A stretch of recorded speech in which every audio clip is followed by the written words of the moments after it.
धन्यवाद आपका। बहुत देर से कार्यक्रम चल रहा है और आप सब लोग प्रातःकाल 8 बजे से उपस्थित होकर कार्यक्रम का आनंद ले रहे हैं और बहुत देर तक कार्यक्रम चलता है तो फिर थोड़ा सा झेलना मुश्किल हो जाता है और विशेष करके बच्चों के लिए, क्योंकि इनके 40 मिनट के बाद थोड़ा अवकाश मिल जाता है, एक अध्यापक बदल जाता है। अध्यापक तो बदल रहे हैं पर क्लास नहीं बदल रही है, इसीलिए थोड़ा सा बच्चों से मैं आशा करूंगा कि थोड़ी देर मुझे भी झेल लेंगे। एक बार सीधे बैठ जाएंगे बिल्कुल और कहीं से आवाज नहीं आनी चाहिए। बड़े लोगों से भी आग्रह है कि आप तो बड़े हैं, इसीलिए आपको तो कहने की जरूरत ही नहीं पड़नी चाहिए। पूरे सभागार में से कहीं से कोई आवाज नहीं आनी चाहिए। तो मैं थोड़ी सी बातें आपके बीच कर सकूंगा। एक बार हम सीधे बैठकर गायत्री मंत्र का पाठ करेंगे और मनः स्थिति को अनुकूल बना करके बैठेंगे कि थोड़ी देर का कार्यक्रम और है और सारी व्यवस्थाएं आपके अनुकूल हैं। उसके बाद फिर आप सब प्रसाद आदि ग्रहण करेंगे। एक बार गायत्री मंत्र का पाठ। ओम भूर्भुवः स्वः तत्सवितुर्वरेण्यं भर्गो देवस्य धीमहि धियो यो नः प्रचोदयात्। ओम पावकानः सरस्वती वाजिभिर्वाजिनीवती यज्ञं वष्टुधिया वसु। ओम तद्विष्णोः परमं पदं सदा पश्यन्ति सूरया दिवीव चक्षुराततम्। ओम शान्तिः शान्तिः शान्तिः। बोलो वैदिक धर्म की, ऋषिवर दयानंद जी महाराज की और भारत माता की। बड़े आदर और सम्मान के योग्य संचालक महोदय डॉक्टर प्रमोद योगार्थी जी, इनके सुंदर भजन उपदेश आप सुन रहे थे। आर्य जगत के युवा भजनोपदेशक सम्माननीय श्रीमान मोहित शास्त्री जी, आर्य समाज के सुयोग्य अधिकारीगण श्रीमान देवेंद्र सिंह सैनी जी, श्रीमान नरेंद्र पाल मिगलानी जी, सम्माननीय बलराज सिंह मलिक जी, श्रीमान दलवीर जी, श्रीमान राजवीर जी, इस कार्यक्रम में यज्ञ के ब्रह्मा के रूप में सम्माननीय पंडित करमवीर शास्त्री जी और सभी उपदेशक महानुभाव सम्माननीय प्रोफेसर ओम कुमार जी, सम्माननीय आचार्य सत्यकाम जी, सम्माननीय सूर्यदेव वेदांशु जी, दयानंद ब्रह्म महाविद्यालय गुरुकुल आर्यनगर, गुरुकुल धीरणवास, कन्या गुरुकुल डोभी, स्त्री आर्य समाज मॉडल टाउन झांसी और सभी आर्य समाजों के अधिकारीगण और यहाँ अनेक विद्यालय उपस्थित हुए हैं। विद्यालयों के सभी प्रधानाचार्य अध्यापकगण, आर्य समाजों और सामाजिक धार्मिक संगठनों के अधिकारी कार्यकर्ता महानुभाव और सभी धर्माचार्यगण, उपदेशक महानुभाव, प्रबुद्ध और जागरूक धर्म के अभिलाषी सज्जनों, वंदनीय पूजनीय श्रद्धेय मातृशक्ति प्यारे बच्चों, नौजवान साथियों और सभी नगरवासियों। बहुत सुंदर सा वातावरण है और हम सब लोग कुछ एक चर्चाएं कर रहे हैं। ऋषिवर दयानंद जी महाराज, उनका जीवन और उनके द्वारा किए गए कार्य और विश्व कल्याण का मिशन। बातें न करें बच्चे, बिल्कुल सीधे बैठ जाएं। थोड़ी सी बातें मैं आपके बीच करूंगा और मैं एक ऋषि दयानंद के जीवन की एक घटना आपके बीच रख करके चर्चा को आरंभ करता हूं।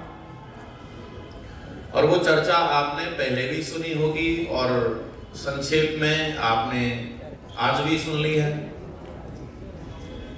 मैं फिर से क्यों सुना रहा हूं आपको, वो आपको तभी पता चलेगा जब आप वो चर्चा सुनेंगे। क्योंकि चर्चाएं जब होती हैं और कोई भी घटना, कोई भी कथानक सुनाया जाता है, तो एक तो यह होता है कि वो घटना ऐतिहासिक है, उसे सुन करके हमें सीखना चाहिए, पर उसका जो मूल तथ्य है, जो मूल संदेश है, वो अगर हमारे पास नहीं पहुंचता है तो घटना सुनने सुनाने का बहुत ज्यादा मतलब सिद्ध नहीं होता है। मैं ये घटना सुना रहा हूं और आप ध्यान से सुनेंगे, और बच्चों को चूंकि घटनाएं कहानियां अच्छी लगती हैं तो थोड़ा मन लगा करके सुनते हैं। महर्षि दयानंद जी महाराज मथुरा नगरी में पढ़े थे। गुरुवर विरजानंद जी महाराज उनके गुरुवर हैं, और आपको आज ये जान करके अच्छा लगेगा कि यह कहीं परमेश्वर की कृपा है, हमारा सौभाग्य है, एक ऐसा संयोग बना कि गुरुवर विरजानंद जी महाराज और महर्षि दयानंद जी महाराज का मिलन हुआ। और आपको ये कैसे पता चलेगा कि ये हमारे सौभाग्य के लिए उदय हुआ, तो आपको सबसे पहले तो ये पता करना है कि ये दोनों ही मथुरा नगरी के रहने वाले नहीं हैं। एक भारत के इस कोने का है और एक भारत के दूसरे कोने का है। एक जालंधर में, पंजाब में जालंधर में रहने वाले हैं, करतारपुर गांव, उनके पास का उनका निवास है, और एक गुजरात के रहने वाले हैं, टंकारा गांव है। इतनी लंबी दूरी, और ऐसा संयोग बना कि दोनों पठन पाठन व्यवस्था के लिए मथुरा नगरी में ठहरे। ये कैसा संयोग है इतनी दूरी तय करने के बाद, और दोनों के जीवन की यात्रा भी बड़ी अद्भुत है।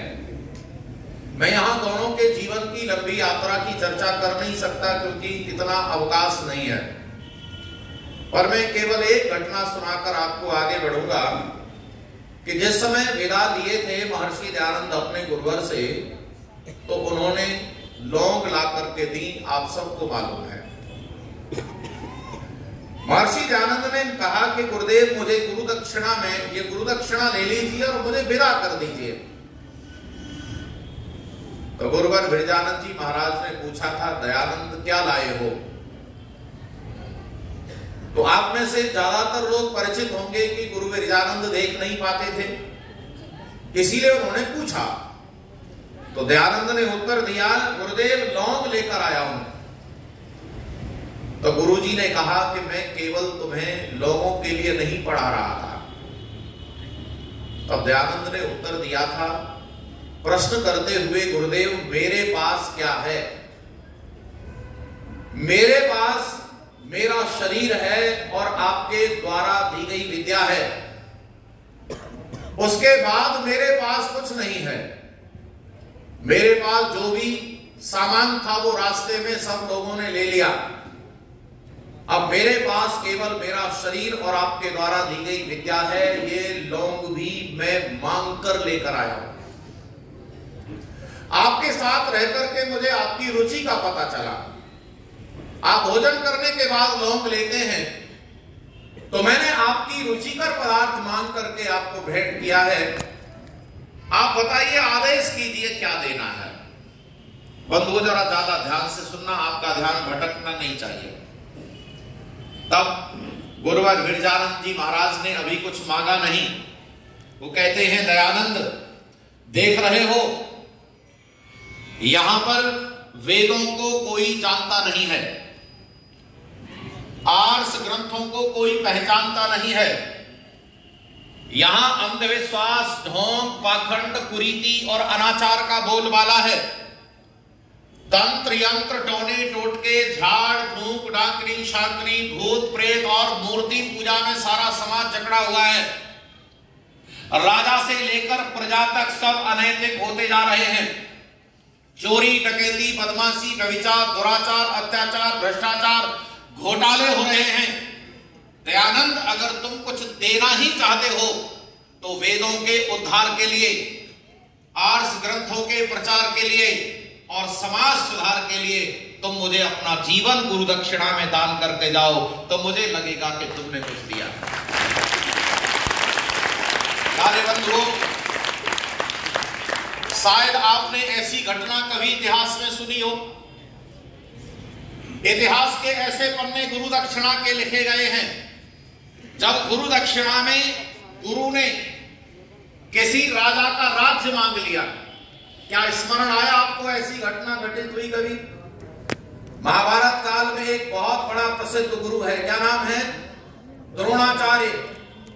जगत प्रसिद्ध द्रोणाचार्य अपने शिष्यों से क्या मांगता है गुरु दक्षिणा में, याद है किसी को? द्रुपद का राज्य मांगता है। कहता है जाओ, मेरी गुरु दक्षिणा यह है कि तुम द्रुपद का राज्य लेकर के मेरे चरणों में ला करके दो। ऐसे इतिहास के पन्ने भी लिखे गए हैं। इतिहास के पन्नों में पैसा भी मांगा गया है, धन भी मांगा गया है, राज्य भी मांगा गया है, उपहार भी मांगे गए हैं। और कमाल की बात है कि इतिहास का ये पहली बार पन्ना लिखा गया जब गुरुजी ने अपने लिए कुछ नहीं मांगा, समाज के कल्याण के लिए शिष्य से जीवन मांग लिया। इतिहास में ये पहली बार पन्ना लिखा गया। और अगर आप ज्यादा ध्यान से सुनोगे तो मैं आपके बीच स्पष्ट करके दूंगा कि आप ये गुरु दक्षिणा में जीवन क्यों मांग लिया। आप कभी कल्पना करना, क्या आज से पहले या ये चर्चा आपने कभी गंभीरता से चिंतन करके इसका रिजल्ट निकाल लिया?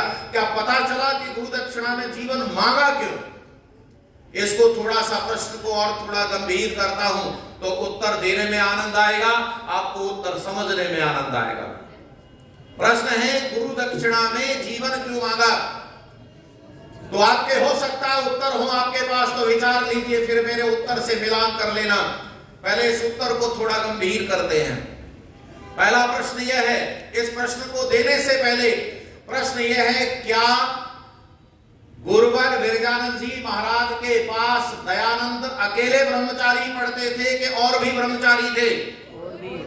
बहुत अच्छा उत्तर मिला कि और भी ब्रह्मचारी थे। लेकिन अगला प्रश्न और उत्तर देना जरा, क्या वो सबसे जीवन मांगते थे? अब आपका प्रश्न देखो कितना गंभीर हो गया है कि वह और भी ब्रह्मचारियों को पढ़ाते थे, लेकिन उन्होंने किसी से जीवन नहीं मांगा, बल्कि उनका नियम था, उनके पढ़ाने का नियम था। जब दयानंद पहली बार आए और उन्होंने कहा कि मैं पढ़ना चाहता हूं, और जब पढ़ाना स्वीकार कर लिया तो सुनो, गुरुवर विरजानंद जी महाराज ने कहा था, दयानंद मैं तुम्हें पढ़ा तो सकता हूं, लेकिन मेरे पास आवास और भोजन की व्यवस्था नहीं है। तुम ये व्यवस्थाएं कर लेना और मेरे पास पढ़ने के लिए आते रहना, मैं पढ़ाने का कुछ नहीं लेता। आप जरा आरंभ को देखो और पढ़ाने के अंत को देखो। पढ़ाते समय गुरुजी कह रहे हैं मैं पढ़ाने का कुछ नहीं लेता हूं, और पढ़ाने के बाद जीवन मांग लेते हैं। ये क्या तरीका है? पढ़ाने की जो परंपरा है वो प्राचीन काल की है, जिसे आर्ष परंपरा कहते हैं। और वो परंपरा ये है कि गुरु शिष्यों से कुछ नहीं लेता है, जो इच्छा से दे जाए सो रख लेता है। पढ़ाने का कोई मूल्य नहीं लगता है। उसी परंपरा को फिर से जीवित करने का काम गुरुवर विरजानंद जी महाराज ने किया। लेकिन बंधुओं, आपके पास फिर प्रश्न वही है, फिर जीवन क्यों मांग लिया? तो ये जीवन को मांगने की जो चर्चा है, इसको समझना है तो हम गुरुवर विरजानंद जी महाराज के जीवन पर थोड़ा सा प्रकाश डालेंगे, तब समझ में आएगा कि आखिर जीवन क्यों मांगा। बंधुओं, गुरुवर विरजानंद जी महाराज एक ऐसे तपस्वी सन्यासी थे जिनका जीवन है वह पूरी तरह संस्कृत के लिए, पूरी तरह व्याकरण के लिए, पूरी तरह पुरानी व्यवस्थाओं को स्थापित करने के लिए, स्वराज्य के लिए समर्पित है। और उनके जीवन से हजारों लोग प्रभावित थे, लाखों लोग प्रभावित थे। जो संपर्क में आता था वो उनका ही बनकर रह जाता था, जबकि वो बहुत सख्त मिजाज थे। मथुरा नगरी में वो पढ़ा रहे थे, और मथुरा नगरी में पढ़ाते पढ़ाते ऐसे अनेक लोग भी जो बड़ी अवस्था के थे, वो लोग भी गुरुजी के पास आते थे और आकर के कई बार मार्गदर्शन प्राप्त करते थे। उनमें एक व्यक्ति का नाम लेना मुझे ज्यादा जरूरी है प्रसंगवश, क्योंकि उसी का प्रसंग है। उस व्यक्ति का नाम है नयन सुख।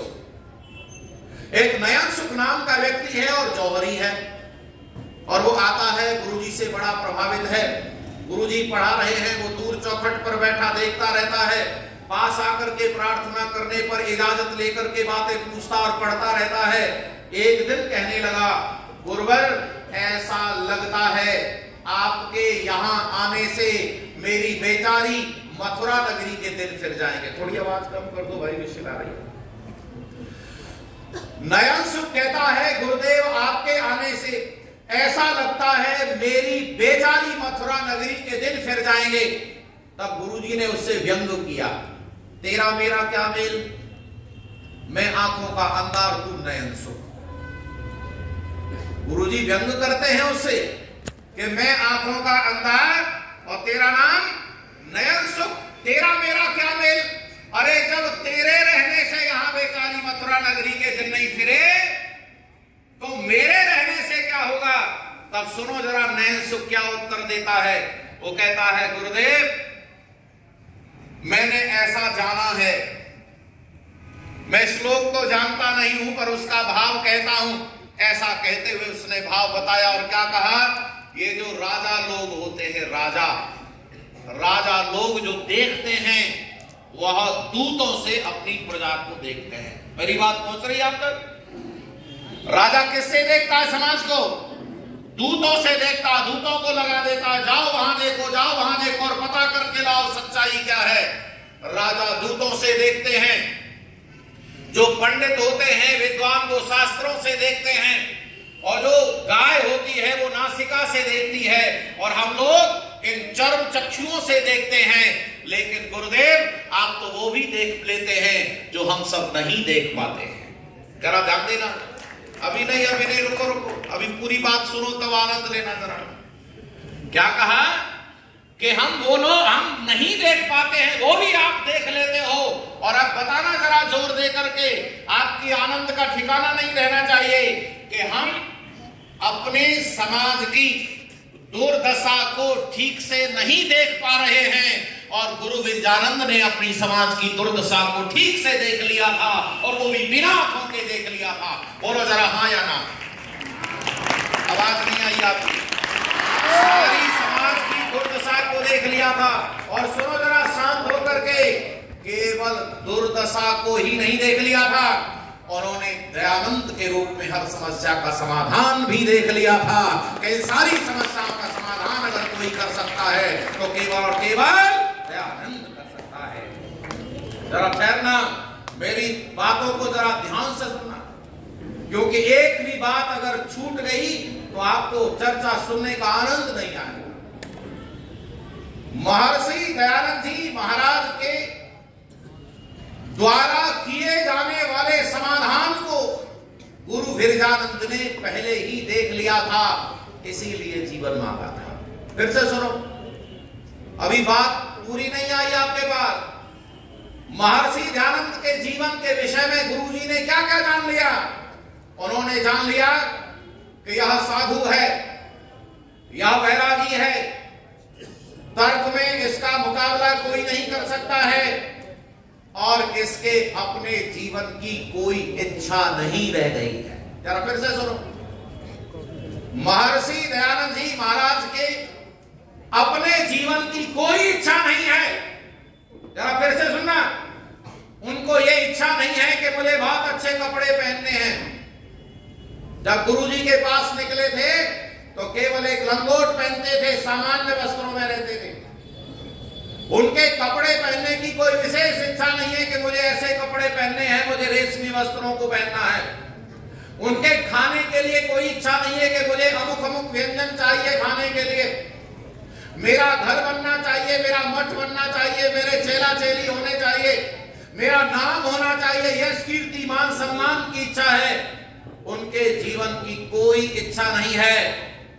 अब आपके मन में प्रश्न आएगा, उनके जीवन की कोई इच्छा नहीं है, क्या है ऐसा उनके जीवन में? तो सुनो, उनके जीवन की दो इच्छाएं थी, दो उद्देश्य थे, दो संकल्प थे, और वो दोनों पूरे हो गए।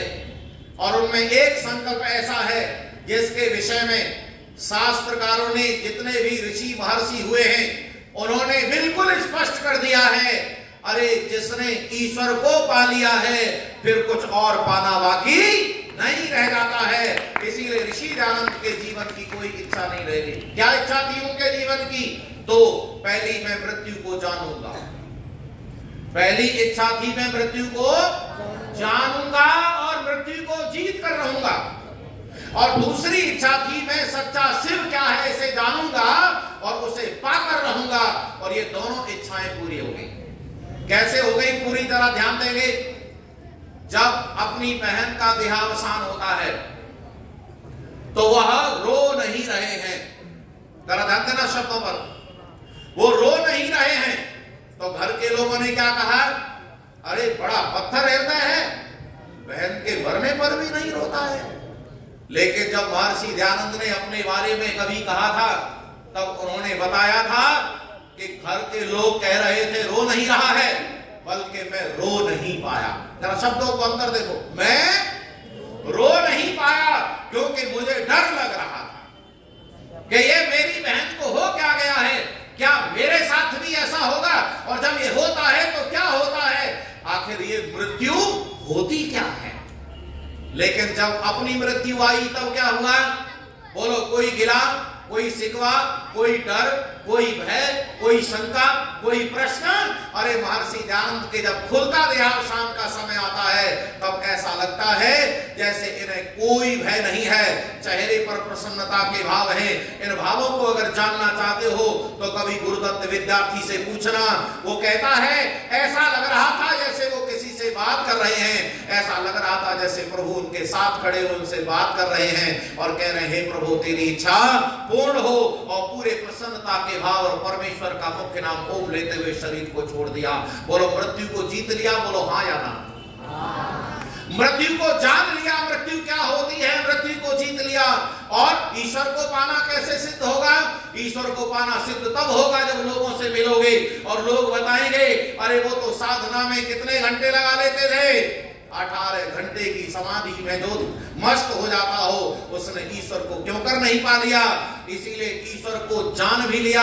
अरे जान ही नहीं लिया बल्कि दुनिया को जना भी दिया। दयानंद नहीं होते तो सच्चे ईश्वर की जानकारी किसी दुनिया में किसी को नहीं होती कि ईश्वर क्या होता है, मृत्यु क्या होती है, जीवन क्या होता है। ये सारी जानकारियों को खुद को कर लिया और सारी दुनिया को समझा दिया। ये है प्यारे बंधुओं, ये गुरु विरजानंद जान गए कि ये दयानंद तो फक्कड़ है, ये तो वैरागी है, ये तो समाधिस्थ हो जाएगा, जहां है वहीं बैठकर आनंद लेता रहेगा। लेकिन मेरी समाज का क्या होगा? लेकिन ये वेदों का क्या होगा? क्योंकि यहाँ वेदों को कोई जानता नहीं है, आर्ष ग्रंथ क्या होगा ऐसे कोई पहचानता नहीं है। इसीलिए जीवन मांगा था। और मैं जोर लगा कर कह सकता हूं अगर गुरु विरजानंद जीवन नहीं मांगते तो आर्य समाज की स्थापना यह है। अब आपको समझ आ गया होगा कि ये आर्य समाज बना क्यों है, ये गुरु दक्षिणा में से निकला है। ये समाज का कल्याण क्यों हुआ है? ये गुरु दक्षिणा में से समाज का कल्याण निकला है। अब अंदाजा लगाओ गुरु विरजानंद कितने दूरदृष्टि थे। उन्होंने सब जान लिया कि अगर कल्याण कहीं होगा तो केवल दयानंद के जीवन देने पर होगा। यह है प्यारे बंधुओं महर्षि दयानंद के जीवन का एक थोड़ा सा दर्शन कि जिन्होंने अपना जीवन समाज कल्याण के लिए गुरु दक्षिणा को जीवन समर्पित कर दिया कि अब मेरा जीवन कल्याण के रास्ते के लिए है, बस मेरी कोई इच्छा नहीं है। आओ बंधुओं, मैंने पहले आपको महर्षि दयानंद के जीवन का थोड़ा सा परिचय कराया। अब मैं आपको ऋषि दयानंद जी महाराज के उद्देश्य से थोड़ा परिचय कराऊंगा। बस इतनी सी चर्चा आज करेंगे। आवाज नहीं आनी चाहिए। महर्षि दयानंद जी महाराज ने सबसे पहले जहां से प्रचार शुरू किया मैं उसी नगरी से आया हूं। यह मेरे लिए और अधिक सौभाग्य है। मैं अपने कई बार भाग्य पर इठला लेता हूं। महर्षि दयानंद जी महाराज मथुरा से चलकर आगरा पहुंच गए और आगरा जब पहुंच गए तो वहां पर एक गुल्लामल नाम के एक सेठ होते थे और वो सेठ बड़े धार्मिक प्रवृत्ति के थे और उन्होंने अपनी यमुना के किनारे पर एक बगीची थी, उसमें कुछ कुटिया बनी हुई थी और वो केवल इसीलिए रख रखी थी बगीची की मेरी नगरी में धार्मिक लोग आएंगे, धर्मात्मा ऋषि तपस्वी आएंगे और मेरी नगरी का कल्याण होगा। देखो कैसे कैसे अच्छे लोग थे। महर्षि दयानंद वहां ठहरे 2 वर्ष तक ठहरे और बार बार आए। जब गुरुजी से मिलना होता था तो आग्रह होकर के जाते थे। प्यारे बंधुओं, मैं आपको एक बार उन लोगों के लिए धन्यवाद करवाना चाहूंगा, जैसे गुल्लामल नाम का सेठ अपनी नगरी को अच्छा बनाने के लिए बगीची बनाता है, वैसे ही उन लोगों ने आर्य समाजें बनाई अपनी नगरी के कल्याण के लिए। कि आर्य समाज जिन लोगों ने बनाई है, मेरी नगरी का, मेरी कॉलोनी का, मेरे गांव का कल्याण होगा। एक बार उनको धन्यवाद करो ताली बजाकर कि उन लोगों ने कितना बड़ा कार्य किया होगा कि मेरे नगर में आर्य समाज होगा तो मेरे नगर का कल्याण होगा। ये कितने बड़े बड़े भव्य भवन बने हुए हैं, कितना परिश्रम किया होगा इनको बनाने में। उन लोगों को हमें हृदय से धन्यवाद करना चाहिए और हम लोग सौभाग्यशाली हैं कि उनकी प्रेरणा से हमारे पास तक ये दयानंद का संदेश आ गया। महर्षि दयानंद जी महाराज ने सबसे पहले प्रवचन किए और प्रवचन किए, जो भी शास्त्र आ जाता था सामने उसका प्रवचन करते थे। गीता का भी उपदेश किया। कोई भी पुस्तक लेकर आए, कोई उसकी जांच पड़ताल करते थे और उसके अंदर जो सही बातें थी उनको समझाते थे और जो गलत बातें थी उनका खंडन करते थे। मैं एक घटना वहां की बताना जरूरी समझता हूं, क्योंकि और महात्मा लोग भी ठहरते थे उस बगीची में और आगरा नगर के लोग कभी इनके पास सुनते, कभी उनके पास सुनते, कभी उनके पास सुनते, आपस में प्रश्न करते। तो उन महात्मा लोगों ने कहा महर्षि दयानंद के बारे में कि ये क्या बात कर दी, ये तो हमें जमती नहीं। वही बात आकर महर्षि दयानंद से कही लोगों ने। तो उन्होंने कहा कि भाई एक काम करो, या तो उनके पास हमें ले चलो या उन्हें हमारे पास लाओ। खैर बैठकर बात हुई और आपको ये जानकर अच्छा लगेगा कि सारे जितने महात्मा ठहरे थे उन्होंने शीघ्र स्वीकार कर लिया, बात तो दयानंद की ही ठीक है, हम लोग इतने ज्यादा पढ़े लिखे लोग नहीं। ये क्रम कैसा जारी हुआ? प्रवचन किया, ध्यान देना, प्रवचन करते थे, शंका समाधान करते थे, जरूरत पड़े तो शास्त्रार्थ करते थे। ये है सबसे पहला काम। और आर्य समाज इन कामों को बराबर बना करके रखे। प्रवचन करे, प्रश्न हो शंका समाधान करे, जरूरत पड़े तो शास्त्रार्थ करे। इसके बाद ऋषि दयानंद ने लेखन कार्य शुरू कर दिया। सबसे पहली पुस्तिका लिखी जिसका नाम है संध्या, जो आगरा में बैठकर लिखी। बाद में और किताबों में आ गई, इसीलिए वो प्राप्त नहीं हो पाई। लोगों ने ऐसा प्रयास नहीं किया कि वो पुस्तक भी मिले।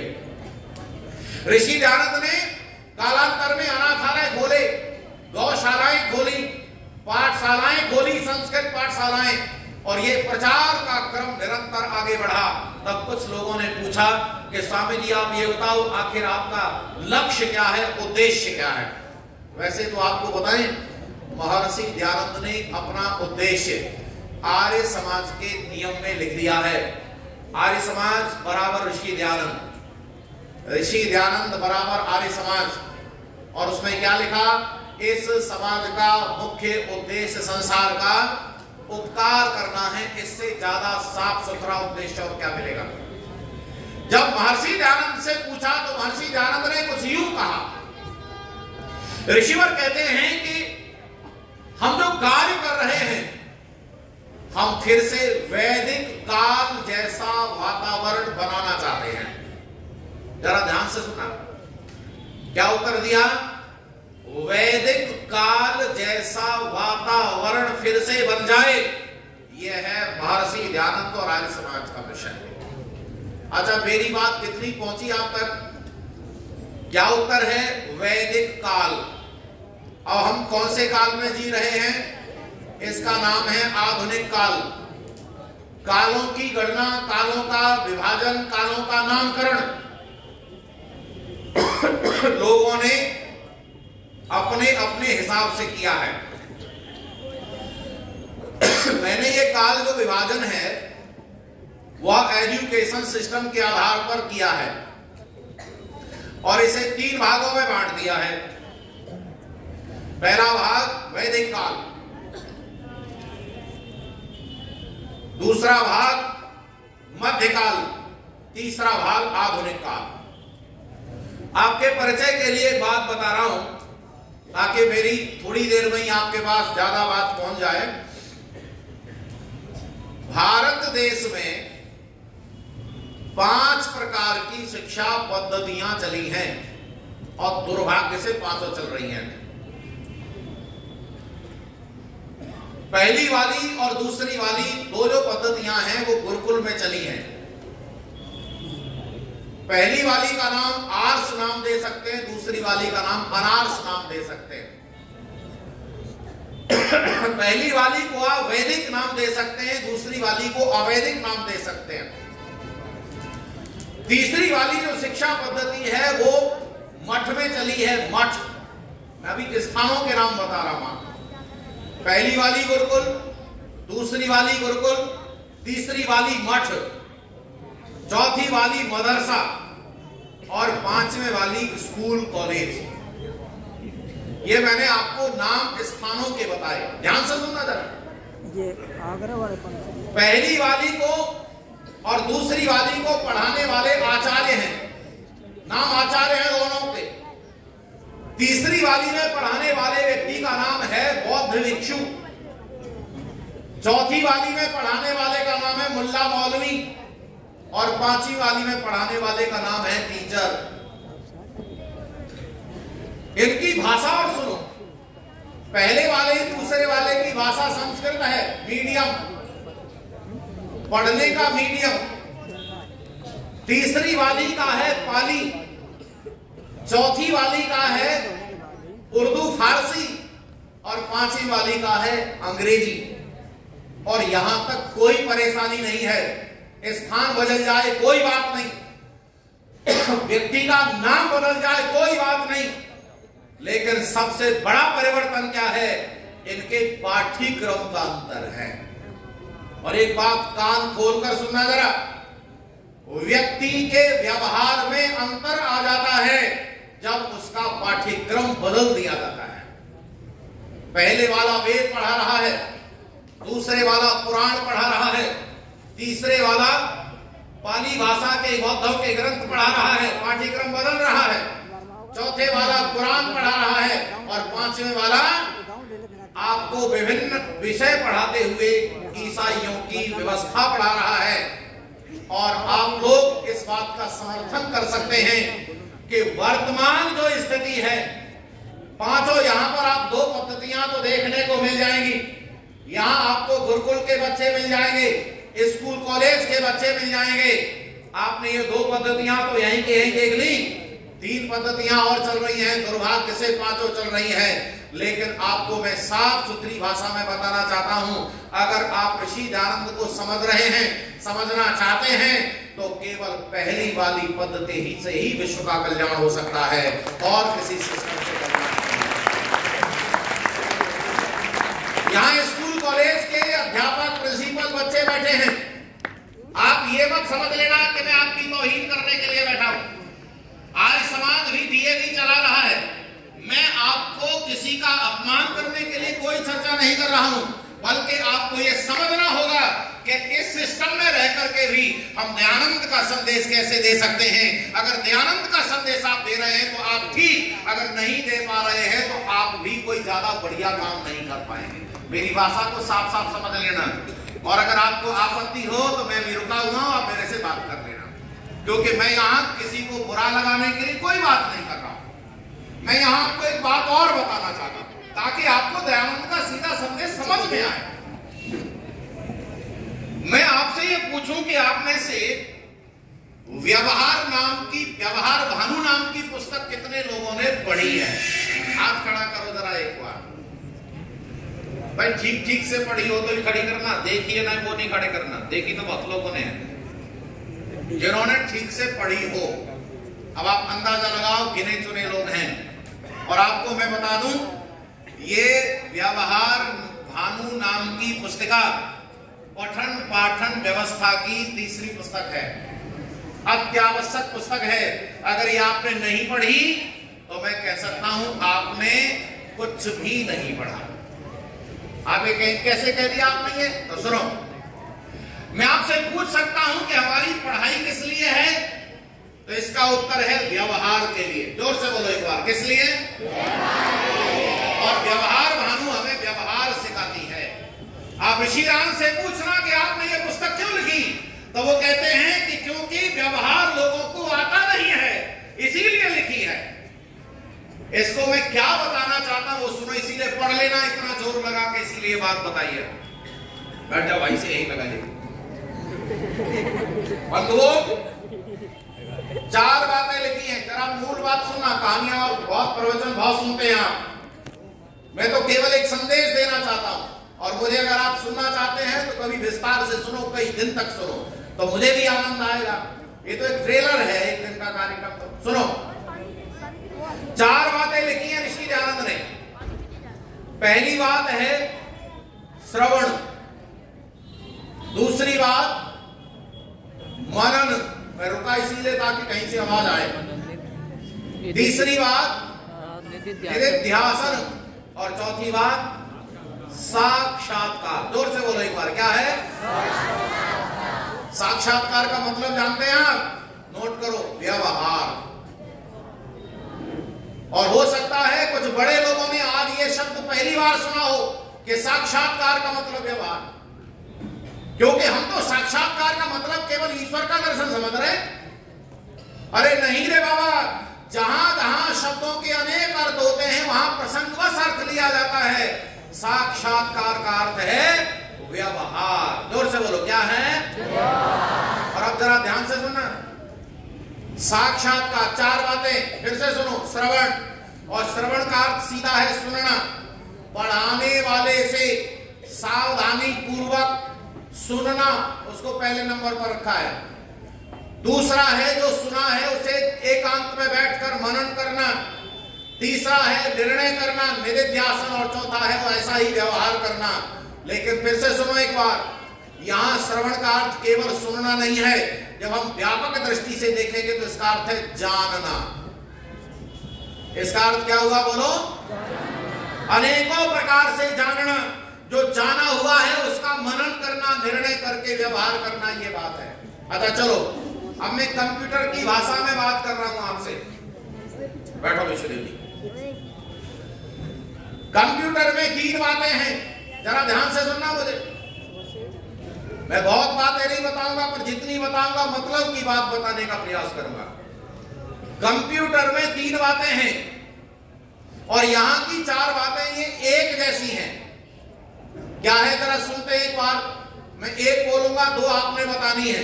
बच्चे आजकल सब कंप्यूटर पढ़ते हैं, बच्चे लोग बताएंगे। पहली बात है इनपुट, दूसरी और तीसरी बताओ। दूसरी क्या है? आउटपुट। ये उत्तर गलत है। दूसरा को क्या है? नहीं, अध्यापकों का नंबर नहीं है, बच्चों से पूछा जा रहा। बोलो। वैसे तो सबके लिए उत्तर है ताकि ये बात पहुंच जाए। पहला है इनपुट, दूसरा है प्रोसेसिंग, और तीसरा है आउटपुट। फिर से सुनो, ये इनपुट क्या है? ये श्रवण है। ये प्रोसेसिंग क्या है? ये मनन है। और ये निधिध्यासन है, प्रोसेसिंग का लास्ट स्टेज। और आउटपुट का अर्थ हमने प्रिंट आउट निकाल लिया है, ये व्यवहार है। एक बात और सुनो ताकि मेरी बात आप तक पहुंच सके। मैं एक आत्मा हूं, और आत्मा को काम करने के लिए शरीर दिया हुआ है। शरीर साधन है। शरीरम आद्यम खलु धर्म साधनम। और शरीर जब साधन है तो आत्मा के पास साधन 3 हैं। फिर से सुनो, पहला साधन है ज्ञानेंद्रियां। बोलो एक बार, क्या है? दूसरा है अंतःकरण, और तीसरा है कर्मेंद्रियां। चौथी कोई चीज नहीं हमारे पास। ज्ञानेंद्रियों से ज्ञान अर्जित किया जाता है, और अंतःकरण जिसमें मन है, बुद्धि है, चित्त है, ये अंतःकरण के अंदर प्रोसेस करते हैं, और उसके बाद कर्मेंद्रियों से आउटपुट होता है। जरा गौर से सुनना, मैं क्या बताना चाह रहा हूं, ऋषि दयानंद का संदेश आप तक पहुंचे। हम जो भी काम करते हैं, हम जो भी व्यवहार करते हैं, वो हमारे इनपुट पर आधारित होता है, ज्ञानेंद्रियों पर आधारित होता है, हमारे पाठ्यक्रम पर आधारित होता है। अब आप ऐसे समझ सकते हैं, जिस भाषा को हमने कभी सुना नहीं है, उस भाषा को हम कभी बोल नहीं सकते। बोलो हाँ या ना। फिर से सुनो, जिस भाषा को हमने कभी ये इनपुट है, ये आउटपुट है। जब मैंने सुना ही नहीं है तो मैं बोलूंगा कैसे? अब आप नोट करो, अरे जब हमने वेदों को सुना ही नहीं है तो वेद का संदेश दुनिया को कैसे सुनाएंगे? ऋषि दयानंद इसीलिए वेदों की ओर लाते हैं। दुनिया ने बहुत कुछ उल्टा पढ़ा दिया। और मैं यहां कहना चाहूंगा, आप लोग बता सकते हैं, बताओ हम अपना जीवन अपने आप चला रहे हैं या कोई हमें चला रहा है? बोलो क्या उत्तर है? चला रहा है। नहीं, आपका उत्तर कुछ कुछ ठीक है, कुछ कुछ सही नहीं है। हम अपने आप नहीं जी रहे हैं, हमें कोई चला रहा है। हमारे दिमाग को कोई तो खराब कर रहा है। उदाहरण सुनो, इंद्रिया है जी, इंद्रिया मन को नियंत्रण में रखती है। बैठ जाओ, बैठ जाओ, अनंत इतना अवकाश नहीं है, बाद में बात करना। एक बड़े लंबे बाल वाली एक बहन को ले लिया जिसके नेचुरली लंबे बाल हैं। एडवर्टाइजमेंट वालों ने कहा पैसे मिलेंगे, आपको कैमरे के सामने एक बात कहनी है। क्या कहना है कि ये जो तेल मेरे हाथ में लगा हुआ है, इस तेल को लगाने से मेरे लंबे बाल हुए हैं। उसने कहा एक बार, टेलीविजन वालों ने चलाया 1000 बार, और मेरी बहनों का दिमाग खराब हो गया कि तेल अब मुझे वही चाहिए। मैं ठीक कह रहा हूं क्या? इसीलिए मेरे देश का दिमाग खराब कर दिया गया है। यहां पर अनेक संप्रदाय, हिंदू, मुस्लिम, जैन, बौद्ध, ईसाई, पारसी, यहूदी अपने अपने संप्रदाय के गीत गा रहे हैं। कुरान, बाइबल, जिंदा मस्ता, जिनवाणी, तौरे, धम्मपद, गुरु ग्रंथ, अनेक प्रकार के ग्रंथ यहां चल रहे हैं, पर सच्चा मार्ग कोई बताने वाला नहीं है। तब ऐसी विषम परिस्थितियों में आकर महर्षि दयानंद ने कहा था कि अगर आपके जीवन का कल्याण अगर हो सकता है तो केवल वेदों के माध्यम से हो सकता है, जो मनोरभव मनुष्य बनने का संदेश देता है। दूसरा और कोई तरीका आपके पास नहीं है। अब आपको मेरी बात पहुंच जाएगी। महर्षि दयानंद चाहते हैं वैदिक काल जैसा वातावरण बने, वेद की मर्यादाएं, वेद की शिक्षा पद्धति, आचार्य की प्रमुखता वहां से निरंतर चला आ रहा था। तो उसके बाद जब बिगड़ा तो महर्षि दयानंद पूना में प्रवचन करते हुए कहते हैं कि लगभग महाभारत काल से लगभग 1000 वर्ष पहले विकृति आई, तो आज से लगभग 6, 6.5, 7 हजार वर्ष पहले बिगड़ा है। वहां तक माहौल अच्छा था और वो वैदिक काल था, वहां का वातावरण फिर से संसार में लागू हो, ऐसा ऋषि दयानंद का उद्देश्य है। आपको ये ज्यादा परिश्रम करके जानना पड़ेगा, क्योंकि स्कूलों में वैदिक काल पढ़ाया नहीं जाता, और पढ़ाया जाता तो विकृत पढ़ाया जाता है। यहाँ आर्य थे, आर्य कैसे थे इसके बारे में गलत प्रचार किया गया है। अगर आपको सही से जानना है तो वैदिक काल के ग्रंथों को पढ़ो, आप मनुस्मृति को पढ़ो, आप रामायण को पढ़ो, और ज्यादा नहीं तो महाभारत को ही पढ़ लो। वहां से भी आपको बहुत संदेश मिल जाएंगे कि वैदिक काल कैसा है। सुनो, वैदिक काल ऐसा है जहां कोई अत्याचार नहीं होता, चोरी, डकैती, बदमाशी, व्यभिचार, दुराचार, अत्याचार, भ्रष्टाचार, घोटाले नहीं होते। ऐसा वातावरण फिर से स्थापित हो, यह है महर्षि दयानंद का उद्देश्य। शायद आपको अंदाजा लगे कि कितना बड़ा उद्देश्य लेकर आज समाज काम कर रहा है, पर मैं आपको यहाँ थोड़े समय में कैसे बताऊं कि बनेगा कैसे। पर मैं इतना जरूर आपको बता सकता हूं एक झलक में। एक बार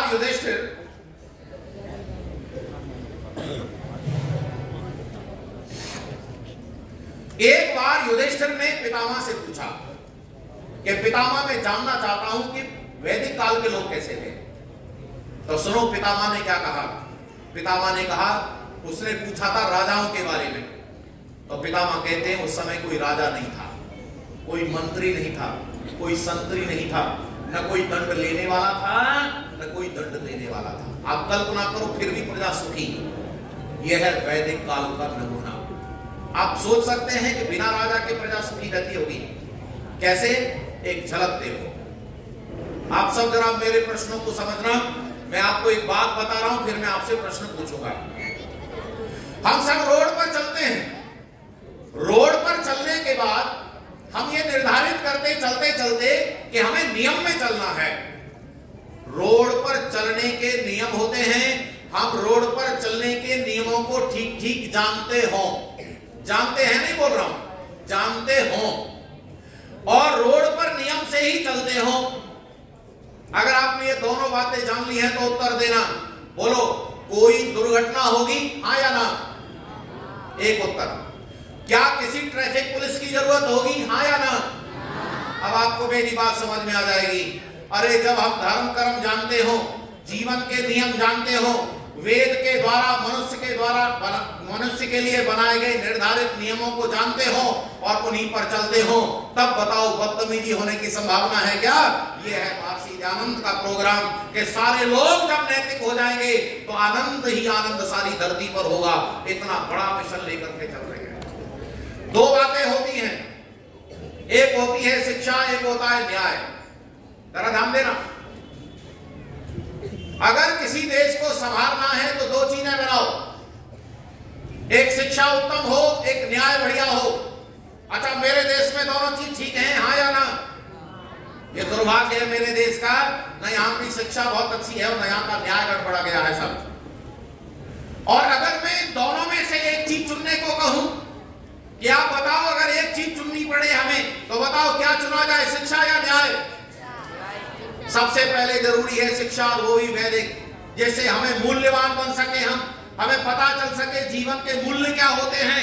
यह है वैदिक काल का पहला वाला पाठ। दूसरा वाला पाठ, जब राजा मनु बनाए गए तो महाराज मनु ने न्याय स्थापित किया। इस संसार का सबसे पहला न्याय बनाने वाले व्यक्ति का नाम है मनु। अगर किसी को मनु पर आपत्ति है तो एक पुस्तक पढ़ना, उस पुस्तक का नाम है मनु का विरोध क्यों। छोटी पुस्तिका है जिस पर दलीलें दी गई हैं कोर्ट में प्रस्तुत करने के लिए। महाराज मनु ने जब यहां न्याय स्थापित किया तो कैसा न्याय बनाया, एक नमूना देखो बस। महाराज मनु का न्याय कहता है साधारण व्यक्ति को साधारण दंड दो, और अगर कोई व्यक्ति राजपुरुष है उसे साधारण व्यक्ति से 500, 600, 700 गुना दंड दो, और अगर राजा गलती करे तो 1000 गुना दंड दो। यह है महाराज मनु का न्याय। आपको एक झलक दिखा रहा हूं, बस अंदाजा लग जाएगा। अच्छा, आज का न्याय क्या कहता है?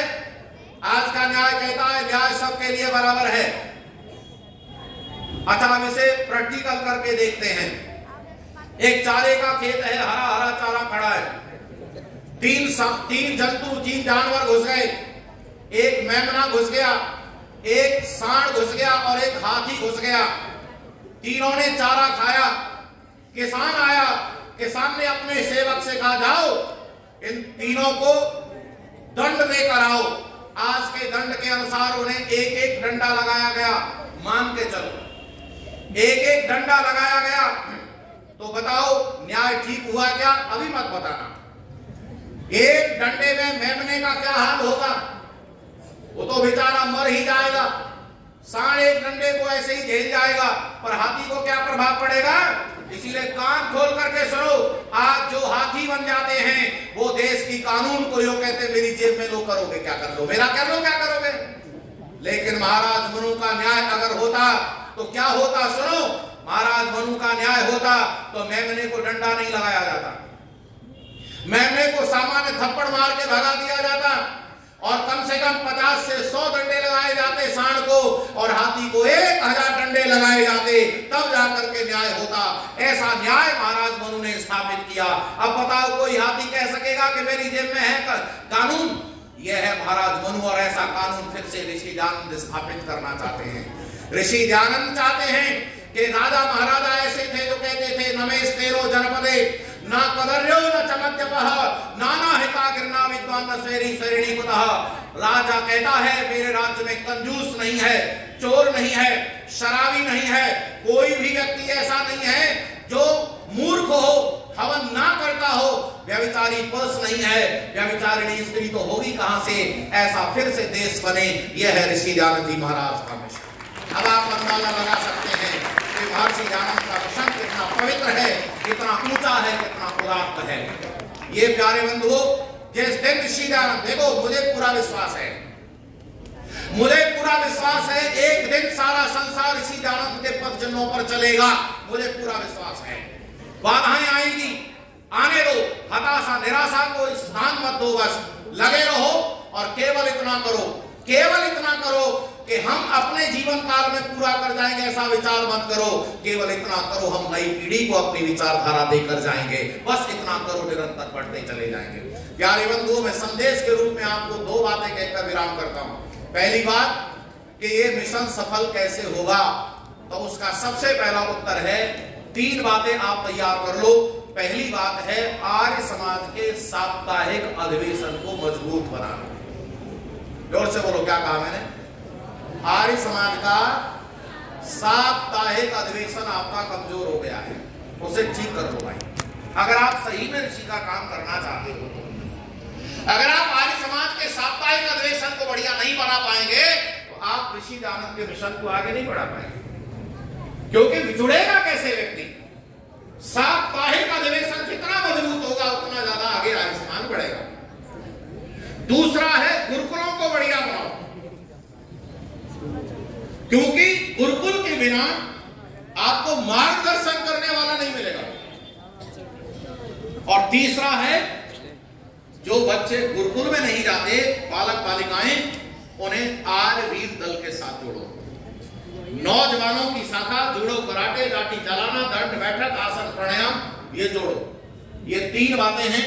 इनको अगर आप भली प्रकार करेंगे तो सारा समाज धीरे धीरे धीरे धीरे ऋषि के मिशन के साथ जुड़ेगा। दूसरी बात, एक 4 पंक्तियां कहकर विराम करता हूं। आप सबको संवेदनाएं तैयार करनी होगी अपने मस्तिष्क में। कुछ ऐसा वातावरण बनाओ अपने दिमाग में, क्योंकि कार्य धरातल पर बाद में होता है, पहले दिमाग में बनता है। पहले ये बिल्डिंग धरातल पर बनी या फिर कागजों में बनी? पहले कागजों में बनी कि दिमाग में बनी? अच्छा, दूधिया की कहने में मिलावट होती है पहले कि दिमाग में मिलावट होती है? इसीलिए पहले दिमाग को ठीक करना है हमें। और सारा खेल खोपड़ी का है। लोगों ने खोपड़ी खराब कर दी है, जहां बच्चों को यह पता नहीं रह गया कि राष्ट्र क्या होता है, धर्म क्या होता है। तमाम तरह की केरला जैसी स्टोरी बन रही है। बेटियों का इतना दिमाग खराब कर दिया है कि समलैंगिकता में जा रही हैं और तमाम लिविंग रिलेशन में जा रही हैं, आत्महत्या कर रही हैं। ऐसा वातावरण क्यों बना? खोपड़ी खराब कर दी है। यहाँ हमें खोपड़ी को ठीक करना है। आर्य समाज का मिशन है वैचारिक आंदोलन। बोलो जरा, क्या है? 4 पंक्तियां सुनो और विराम करते हैं। कभी अवसर मिले तो फिर सेवा करेंगे आपकी। दीप संवेदना के सुन, दीप संवेदना के बन, काम कुछ ऐसे कर जाओ, उजाले ही उजाले हो जिधर से तुम निकल जाओ। दीप संवेदना के बन, काम कुछ ऐसे कर जाओ, उजाले ही उजाले हो जिधर से तुम निकल जाओ। ये सबकी जिम्मेदारी है। न भूलो अपने कंधों पर, न भूलो अपने कंधों पर लिए ऋण उन शहीदों का, जो चिरनींद में सोए कफन ओढ़े उम्मीदों का। न दिन को पेट भर रोटी, न दिन को पेट भर रोटी, न रातों को चैन से सोए, गुलामी के लगे धब्बे जिन्होंने खून से धोए। बना तन जिसकी माटी से, जिस भूमि से शरीर बना उसी भूमि को शरीर दे दिया। बना तन जिसकी माटी से उसी को तन समर्पित था। अरे गंध जिसकी थी सांसों में उसी को मन समर्पित था। थी कितनी राखियां जिसकी, कितनी बहनें जिनको भाई बलिदान हो गए, कितनी देवियां जिनका सिंदूर राष्ट्र के काम आ गया, कितनी माताओं ने अपनी कोख राष्ट्र को दे दी। थी कितनी राखियां जिसकी विवश सिंदूर रोए थे। पढ़ो तुम दर्द की भाषा, राष्ट्रहित कितने खोए थे। चलो उन मूक होठों के, कहानी सुनाया करो बच्चों को, चलो उन मूक होठों के सिसकते गान बन जाओ। उजाले ही उजाले हो जिधर से तुम निकल जाओ। ऐसा वातावरण बने देश का। हमारे ऋषि दयानंद को न कोई विष पिला पाए, विरजानंद श्रद्धानंद फिर इस भूमि पर आए। सजग हो राष्ट्र के प्रहरी, कौन लोग हैं हम? राष्ट्र के। सजग हो राष्ट्र के प्रहरी, नमा टुकड़ों में बट जाए।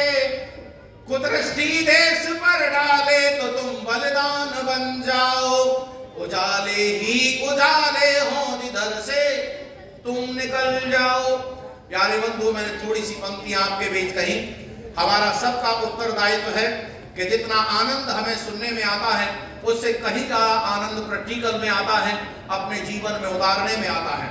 जिन जिन लोगों ने ऋषि दयानंद और वेदों को समझा है, जिन्होंने आर्य समाज को समझकर अपने जीवन में धारण किया है, वो स्वस्थ रहते हैं, मन से आनंदित रहते हैं, लंबी आयु जी करके राष्ट्र का उत्थान करते हैं। और मुझे आशा नहीं बल्कि विश्वास है कि आज हम एक संकल्प लेकर जरूर जाएं कि एक तो आर्य समाज को पढ़ेंगे, आर्य समाज का अध्ययन करेंगे, आर्य समाज को जानेंगे और जानकर जो हितकारी कल्याणकारी है उसे व्यक्तिगत जीवन में उतारकर समाज का कल्याण करेंगे। मुझे आशा नहीं बल्कि विश्वास है आप निश्चित ऐसा कर जीवन का कल्याण करेंगे। इन्हीं शब्दों के साथ मैं आप सभी का धन्यवाद करता हूं, आप सबका ध्यानपूर्वक सुनने के लिए। और सम्माननीय डॉक्टर साहब जिनके माध्यम से, योगार्थी जी जिनके माध्यम से मैं भी आपके भी आकर के आपके दर्शन कर सका, और आप सभी एक बार मिलकर के जय घोष करेंगे, बोलो महर्षि देव दयानंद जी महाराज की धन्यवाद।